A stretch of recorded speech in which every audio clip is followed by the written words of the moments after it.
This right here, this salt shaker, was at the time of Jesus in the Middle East worth the amount of gold, because it was only the truly wealthy that could own refined salt. In fact, it was what was known as white gold, and it was said that the Roman soldiers would be paid in salt. In fact, that is where the word salary comes from.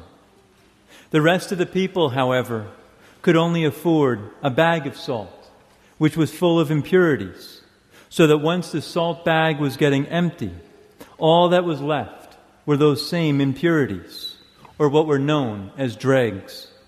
Once the salt went flat then, it was no longer good and would be thrown on the ground and used to dry up the mud, or in our case, to melt the snow.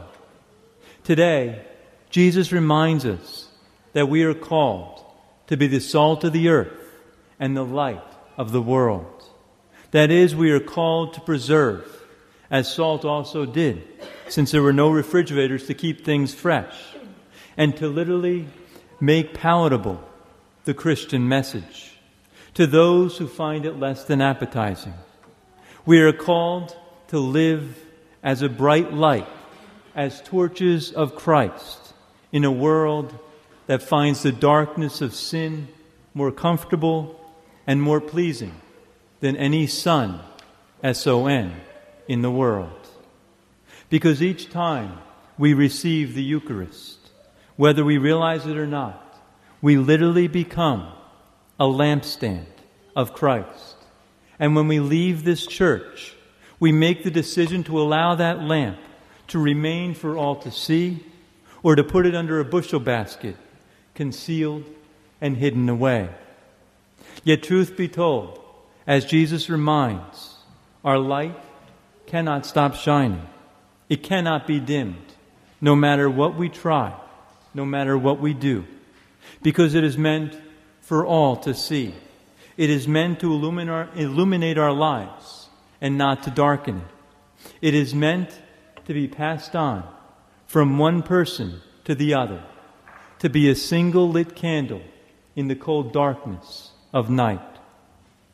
Because ultimately, by carrying the light of Christ to others, we come to see that we are as flashlights to Christ, who is the light, that we are the lamp to Christ, who is the bulb.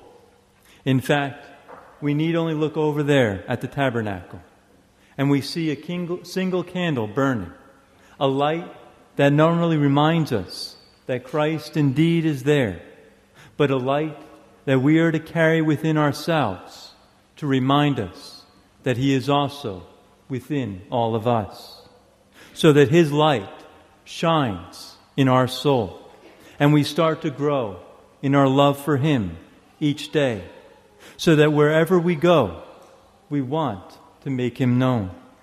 Or as a priest once put it, those of us worth our salt make others thirsty for Christ.